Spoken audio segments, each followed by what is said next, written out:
Chris is in the closet. I came out of the closet years ago.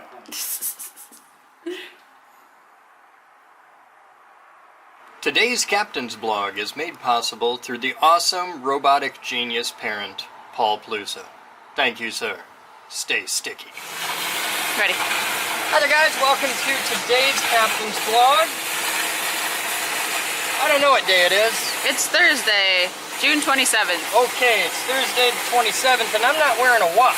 At 10:35. And the reason I'm not wearing a watch is because it's Epoxy Day.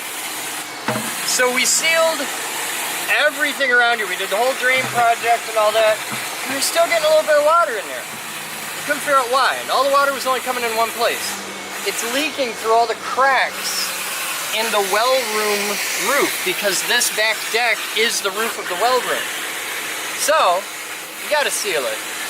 Ain't nothing like Rust-Oleum epoxy shield.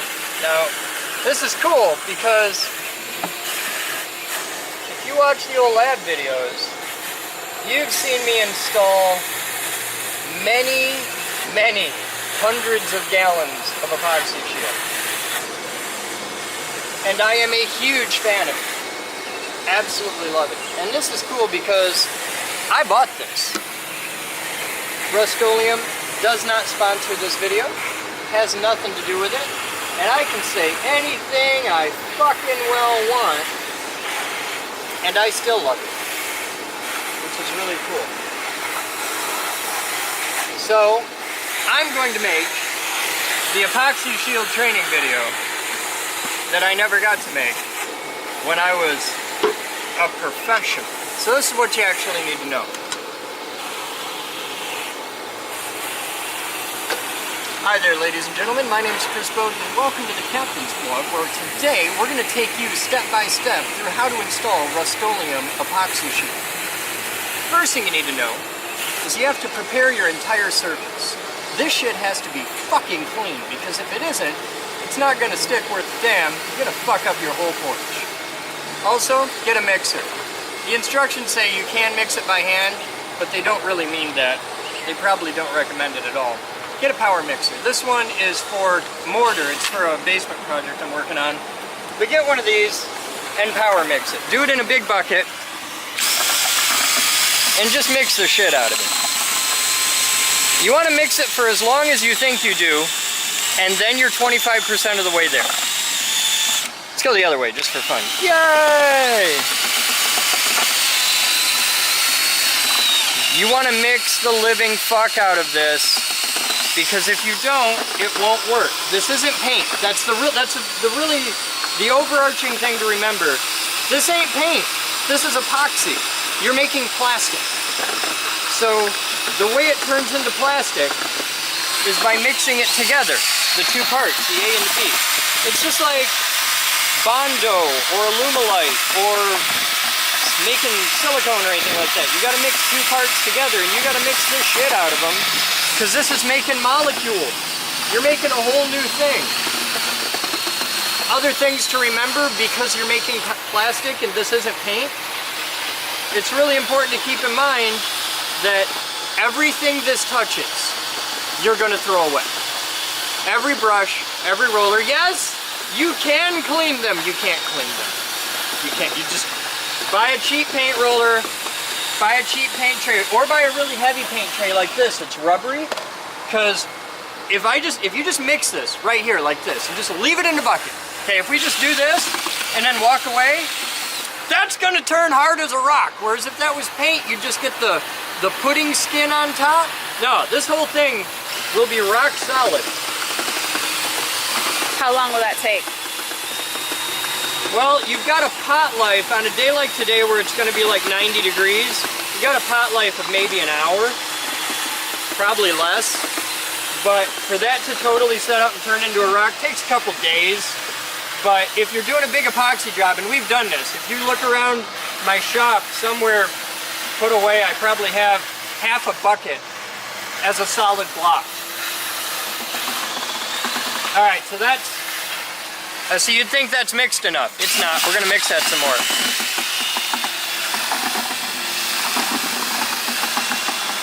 Don't worry about getting air in it. All the bubbles will come out. You're not doing silicone, you're not casting, you're spreading this out on a smooth surface, or in my case, a rough as hell surface. Now, I didn't acid etch this concrete because it's old and beat to shit.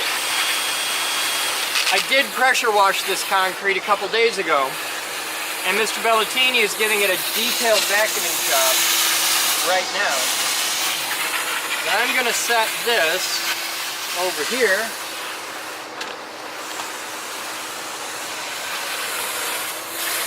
And now we're gonna cut in. Because I really don't want to paint the house with epoxy. See all the bubbles coming out? Hey, works just fine. So here's the thing to know. When you hold a paintbrush, if you hold a paintbrush like this, you better be using it as a weapon. Because to actually paint, you hold it like a pencil. Dip it in, about like that, smack it against the side. Now with epoxy, you can get away with a lot.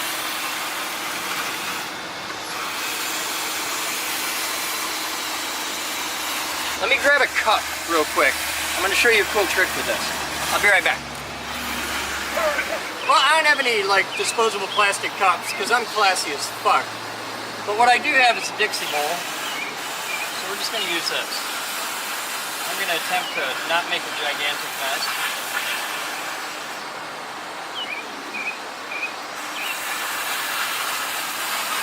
Okay. So, the rules of regular painting don't really apply with epoxy because this ain't paint. So what you do is you put it on super thick and you come right up to that edge. Now, I'm trying to actually seal this. I'm using this as a sealer. So we're gonna get right up to that edge because I want to cover that little crack. And with this, with paint, you're trying to cover an area. With this, you're trying to flow it in. So you can see how I got that line off past my brush, and you're just flowing this in. You can actually move it over like that. And if you do this, you don't have to mask your edges because you're controlling exactly where you want that line to be. It takes more time for the actual application, but if you have to do a lot of this, it's actually way faster. And I'm just popping all those little bubbles down in the crack. And if you're doing a lot of this, I literally just pour it on ahead of the brush. Because you don't care how much you leave behind, because this is pretty much self-leveling. And you're going to use a lot of it.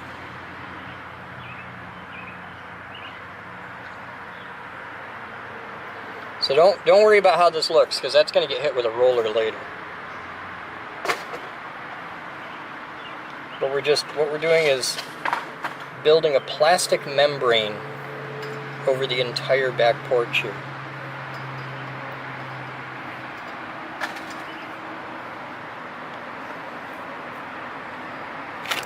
This is neat.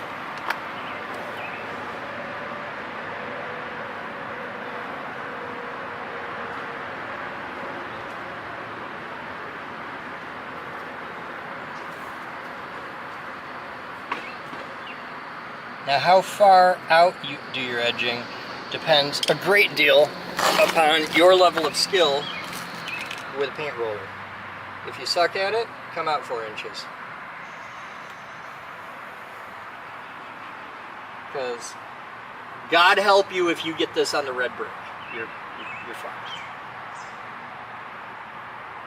Because you can get it off, but you're gonna fuck up the brick doing it. Would a pressure washer take this off? Usually no. Because this, like, paint is a coating, right? Yes. Paint just goes on top of whatever you're doing. And you have a reasonable adhesion. You sand it down like 220 or something. You get a good adhesion with paint. With this, because this goes in as a liquid and then turns into a plastic, it's not like a regular coating. This is like molecularly bonded to what you're putting it on. So this is more like an adhesive than a paint. Okay. Like just, if you imagine... Like if you put super glue on something and just let it dry? No, it's more than that. Like imagine coating your entire back deck in Loctite. Or, have you ever played with Alumilite? Yes. Okay, this would be the exact same thing as painting your back deck in Alumilite. So it's super tough. Illuminate gets hot. It does. This gets hot too. Yeah? This is also very temperature dependent for application. Like if you tried to do this and it was 40 degrees out here, it's never going to set up. If you do this and it's 100 degrees out here, it's going to set up in the pan. Like once you mix it, you're not going to have enough time to put it down. And you'll notice right now this is like super thin. Like it's not quite water thin, but it's like, you know, about a normal paint thin. Watch what this is like in 20 minutes. It'll totally change.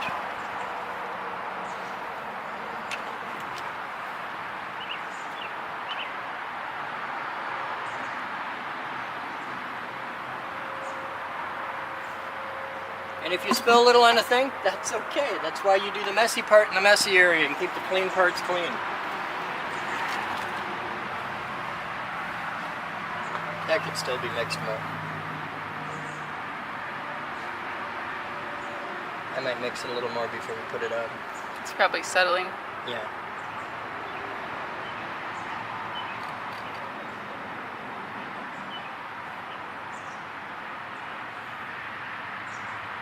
But it's really important that I get all the way to that edge. I don't think I have a leak at the edge because my cracks are out in the middle.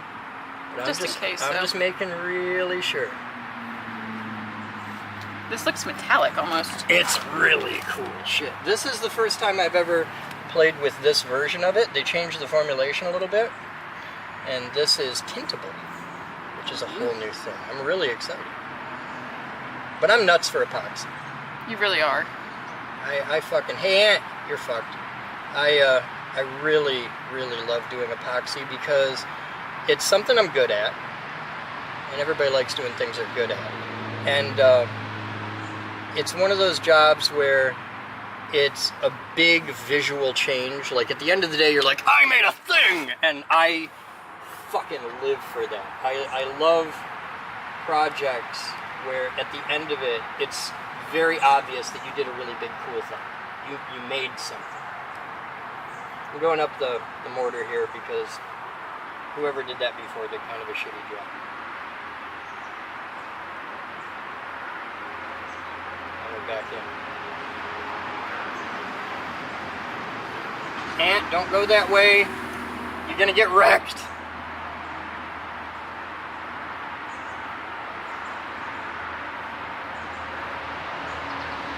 You figured it out. Did you? Bet you don't. This is when we find out this stuff attracts ants. Gasoline attracts earwigs. Really? Oh god, yes. That's weird. I learned that when I was a kid. We had to plug every hole on the race car engine.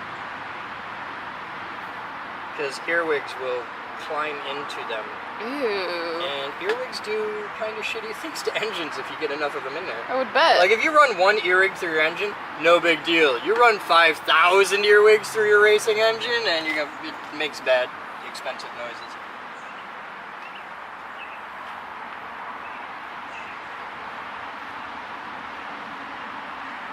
And you can see, I'm not being gentle with this. I'm just pouring it on. Oh, now we got a thing. All right, so this is a pretty edge. I can't fuck this up. So this is.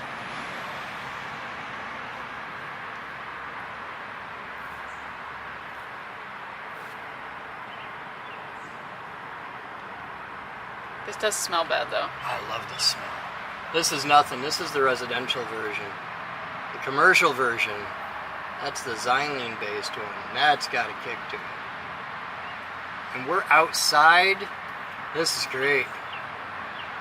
I have done so much of this in a room with shit ventilation, hot as balls. Because you never do this in the wintertime. No.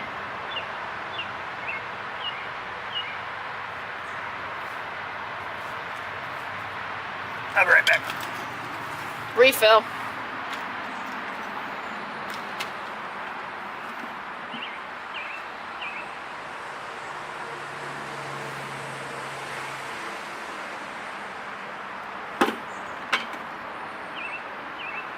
That was brave. It's a long walk. And at some point you just accept, well, there's epoxy on my pants. And you're just there. It usually happens around noon on epoxy day.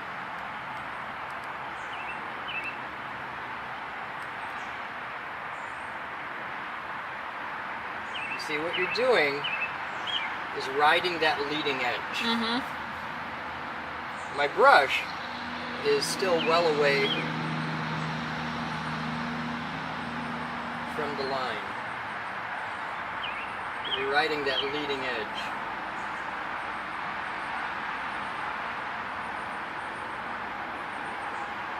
So get a generous glob. Because I'm actually painting up under that metal lip. Because I want to form a seal there. And if you leave a little bead of epoxy there, that's okay. I'm going to get under that lip.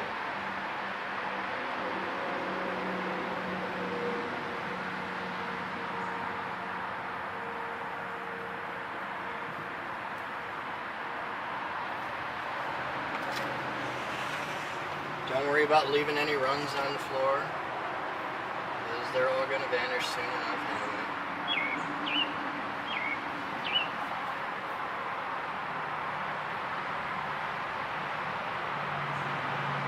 By the way, this edging technique works great for paint too. For what? Paint. Some of the stuff that I'm talking about here today is very unique to epoxy, but a lot of the techniques in that work just fine for paint too. That's you like to paint as well. I have been known to paint a floor or two. A little bit. Oh, the breeze is nice.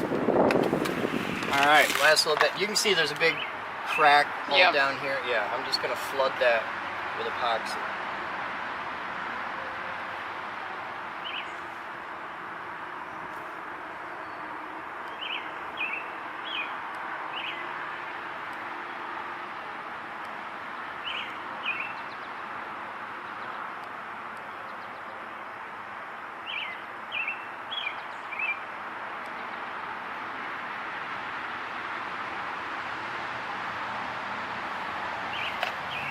I'm going to go just into the hole. So I'm actually touching the brick over here, but just barely.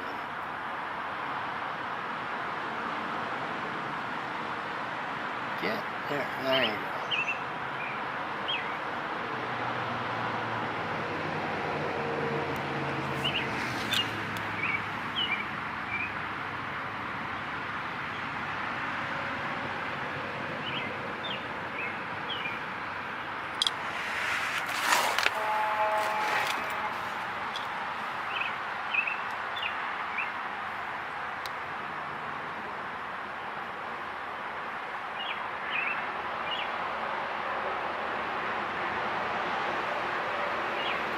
Here we're going to fill that whole dent.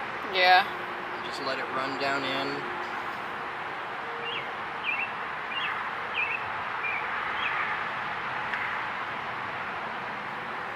Alright, I'm going to stop there. And I'm going to have you put down some plastic down below here. Okay. So that we don't get any epoxy on the rocks. Okay, we'll be back. Okay. Okay, so I got a roller with a really super fat, thick nap. You probably don't need that because you're probably painting a much smoother floor than this. So here's my first kit.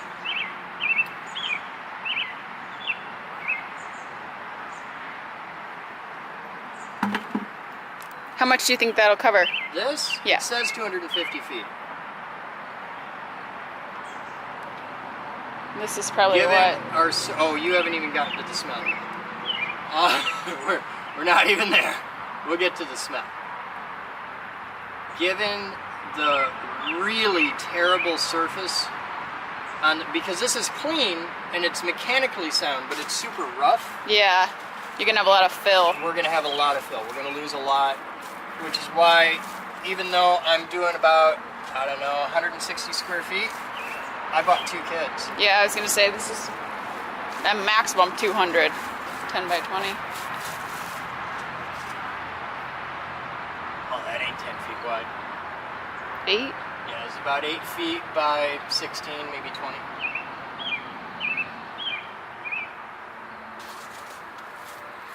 And I got a lot to fill.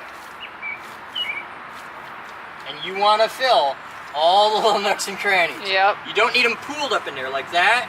That's a little thick. But you definitely want to fill them. Like, everything needs to be totally coated. And if you do fill them, it doesn't hurt anything. You're going to waste a lot of epoxy. You could totally just pour this on, and it will work.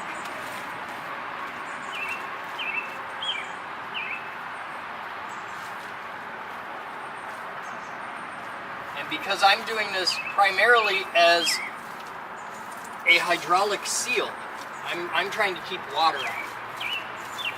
So I'm going to put this on super thick.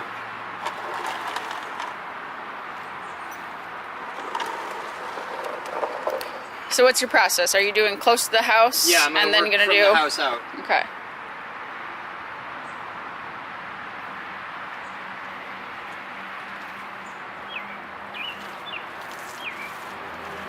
It tells you to do it in a 4-foot square. Mm-hmm. And if you've never done this before, do it in a 4-foot square. But once you get your groove and you know how far you can chuck your chips, then you can do. We do about a 6-foot swath, side to side. And when we do the big ones, this is such a tiny scale job though. This is easily the smallest epoxy job I've ever done. The last one I did was the high voltage line. That was. That's what the bucket was from, right? Huh? That's what that bucket was Yeah, from. yeah, it was from doing the high voltage line.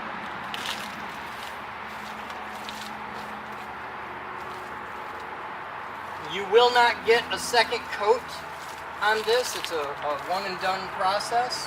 So make damn sure you get a good coating the first time, because you don't get to go back and do it again. I might need to buy another kit. Yeah, I think so. I don't even think this will get you all the way across.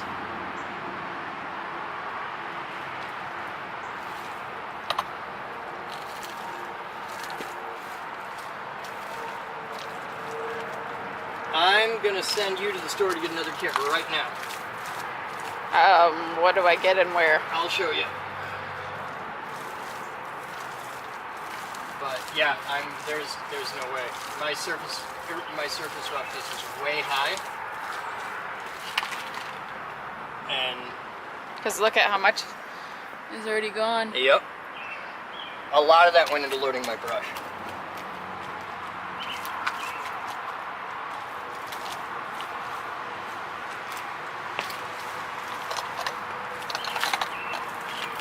Where can you buy this at? Like Home Depot? Menards, I think, carries this. I think Home Depot does too. But I go to Menards first. Yeah, I know Menards has it. Whoops. It's okay. Cool thing about painting floors is you really don't have to worry about spilling paint on the floor while you're doing it.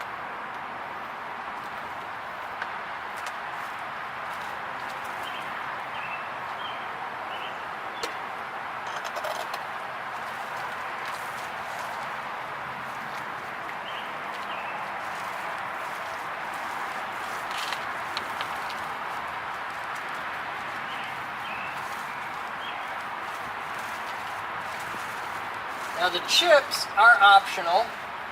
You don't have to put them down. You can do them outside. Yeah, you can do chips outside. But I'm not going to put the chips on this. You already got a rough surface anyway. Because I have such a rough surface, it really wouldn't matter. The chips are awesome though, and if you have a smooth floor, you really want to use them. Because once you paint this a uniform color, once you epoxy the whole floor and it's all perfectly uniform, the chips are not decorative. The chips hack your brain.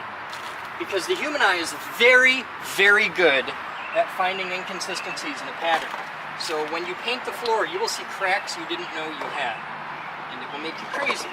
The chips break up the visual field and randomize it a lot. Hear that sound? Yeah. Chunk, chunk, chunk. I picked up a rock.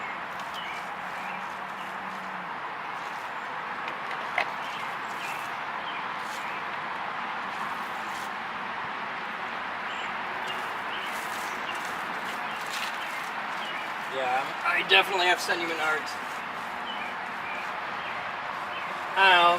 You want to get into the second kit and see how far that one gets us? Because the first one, half the kit went into the roller. Can you, Once you start, you can't stop. I was going to say, could you do part of it, let it dry, and then do part of it, or will it look weird? It'll look weird. You get a dry line. Yeah, once you start coating, you're doing the whole thing. Okay. This is an exercise in commitment. So that got us one. That'll get me two. I'm definitely going to need a third coat.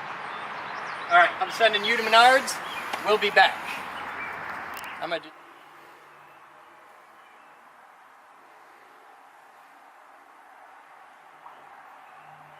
I got a guy who's trying to buy the jet ski.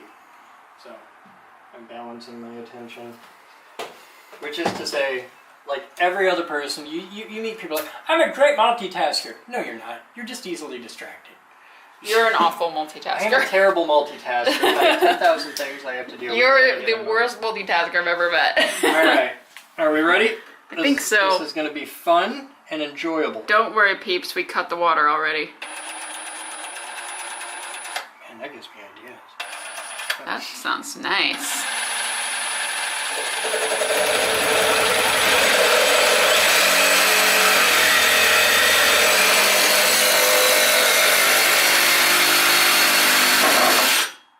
That's one. Let's try and do this one a little more level, shall we?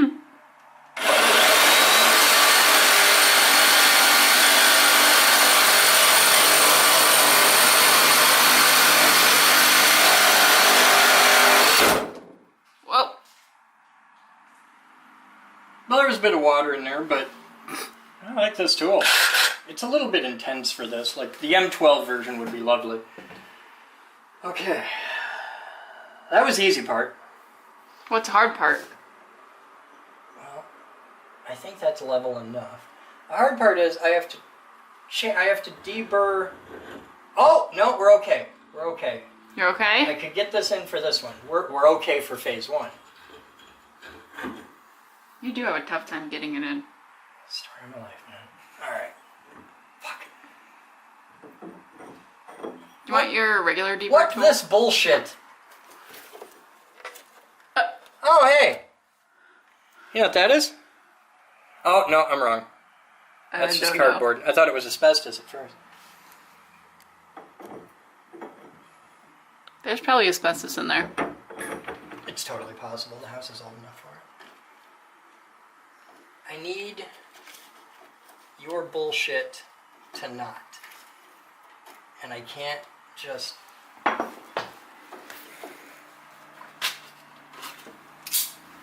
It's dark, I'm locked in a closet, it's wet, there's loud noises, and I'm just scared, okay? I'm cold, I'm wet, and I'm just plain scared.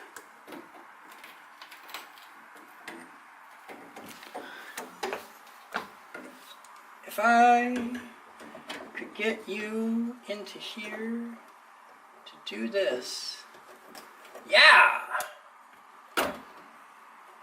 Yeah? Yeah. I took a class by Professor Paul Simon Okay. a long time ago, and it was 50 Ways to Love Your Lever, and it was really good. Love your lever? Yeah, it was all about Newtonian physics. That's funny. 50 Ways to Love Your Lever. It's taught by Paul Simon back long time ago. I don't even think he still teaches anymore. Are you fucking kidding? I have to Well, it's not sharp. I'm just gonna wave a deburring tool at it and magically, but here, it's deburring by osmosis. Okay. Okay. I need all of the sharkbite tools, or fittings. Fuck off. Take this. Please grab. Oh, okay. Please grab the sharkbite fittings. That's what I was trying to get you to do. The PEX cutter. That's that Yep. weird pair of pliers, and the PEX. It's back in the corner. It's blue. Okay. Back in the closet. I'm cleaning out my closet. All right, so we're only gonna need 2 sharkbite fittings up here. We're gonna need. This is what we had. Okay. Hang on, let me get a good look at. You can see we have one line coming in, teeing off, elbow up, right? Yep. So we're going to put a T here.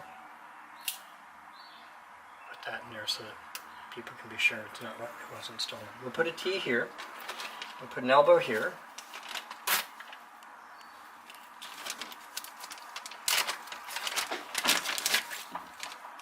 We'll put this hidden in the wall for future adventure. So we're going to put a T and an elbow here. Okay. And we're just going to go down. Now these are temporary because what I'm going to do is replumb the entire fucking house in the future. But for now, because people insist on irrational, stupid things like, we want to have showers all the time. Everybody always have a shower. So we're just going to make it so that they have cold water in the shower as well. Because don't want to boil your skin. you think people bitch when they don't get hot water. You ought to see how much they bitch when they don't get cold. Alright, so I know a 1/2 inch shark bite goes up about this far. I don't have my orange tool, but I wish I did. Hey, previous plumber. You see the burns here? Yeah. Yeah, that's where the previous guy soldered, like there's a burn here, and it's where the guy soldered the thing on. So I'm going to mark up about that far. About that far there. These could be cleaner, these could be better, but I can't get access, so this is what we get. So we're going to put this on here. Oh, you're going to be a fight. Okay. They put them like super close to that Yeah. wood board there. So we're going to make sure, there we go. Now we're good. You can tell with a shark bite when you got it right. So that's going to go into there. That's going to go, alright.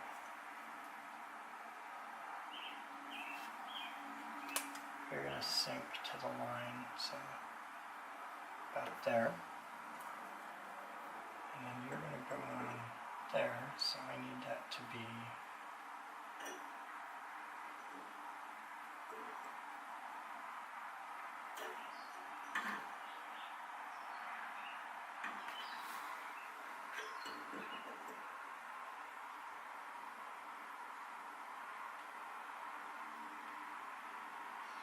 about that one. Okay. Where did you learn about shark bite? Walked into the store one day and they had shark bite fittings. Measure twice. Count once. Okay, let's go. Yeah, you just walked into the store and was like, huh, those are cool. I'm gonna try that.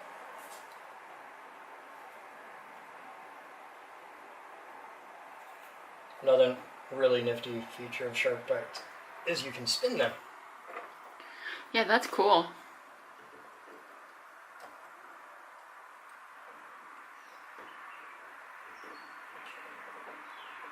Okay, that's on. That's not fucking near long enough. Okay, so how much longer do you need to be?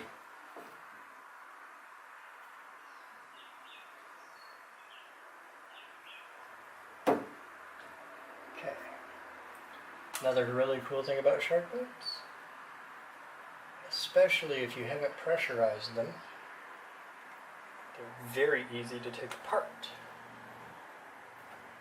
You have to apply the right amount of force in the right place, And it's way easier with a cool sharkbite tool, which I used to have and is now in a fucking box somewhere.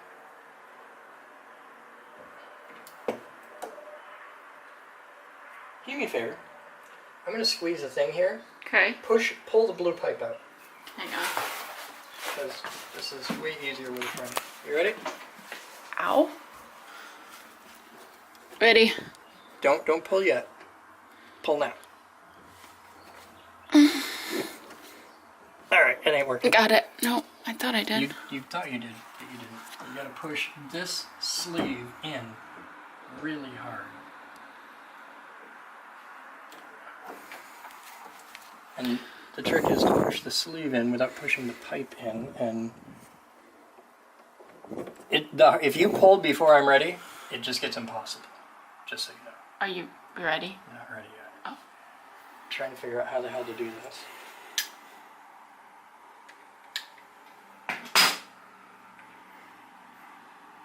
That's not how.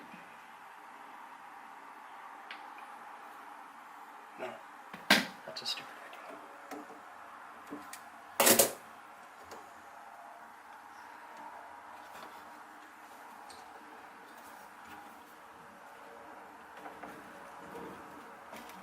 That works.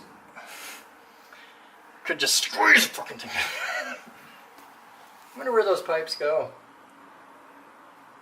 I don't really know. Maybe up to where that other water damage is. Is there other water damage? We'll figure it out. If I can... I think that's okay. I could be wrong. You'll find out when you start to shower. If it explodes in the wall, it's going to be a bad day.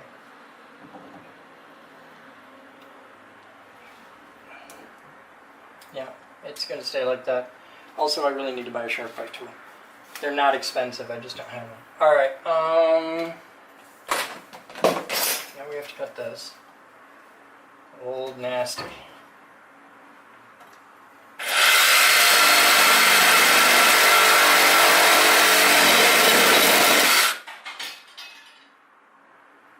It's fine. Everything's fine. Everything's totally cool. Alright, now we take this and run it down. I love PEX because I'm just like, look, I'm going to run this whole pipe right down that hole. Ta-da! And then we make sure we're clean and square. Okay. Put this right there. And that's in. Yeah, I don't think that's in far enough. No. No, but I'll need a PEX tool to fix it. In the meantime, we can get everything else done. So we're going to need an elbow, this, and we do the PEX downstairs and we're done. So we move camp. Okay. We'll be back. Alright, so we have clean end. We line up here.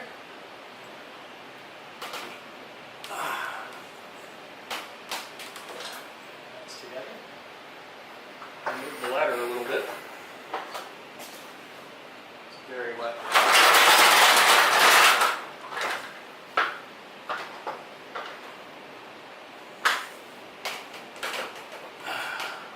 Okay, that's good. Come to where they meet. That's our spot.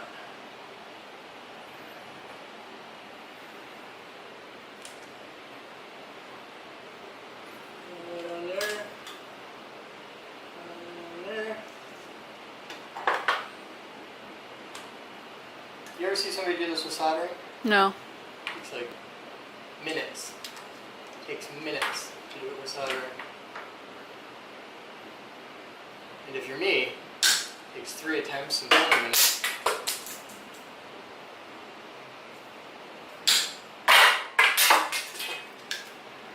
Now, shark bites are really good for a quick temporary fix. Mm-hmm.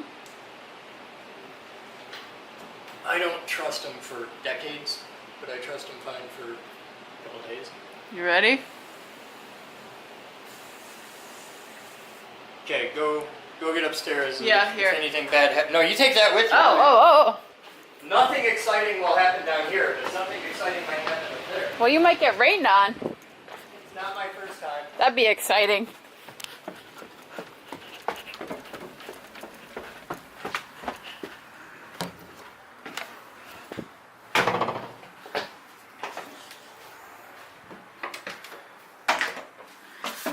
I'm here. Are you really?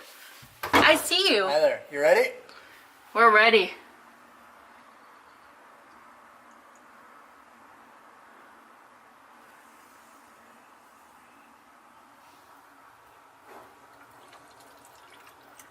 I hear it. You are holding pressure. Now, very slowly and gently, crack the valve in the shower. Slowly and gently. Yeah.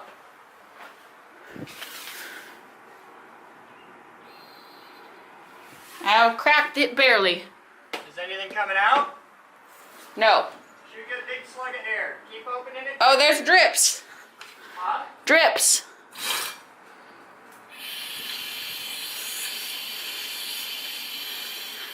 There's some drips. Something's using water. Try the tub. This is the tub.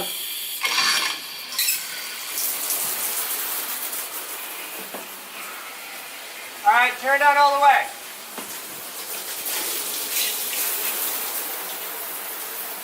It is on all the way. Alright, turn it off.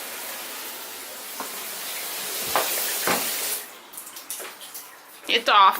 Alright, I think it's good. We fixed it. Yay! No drips.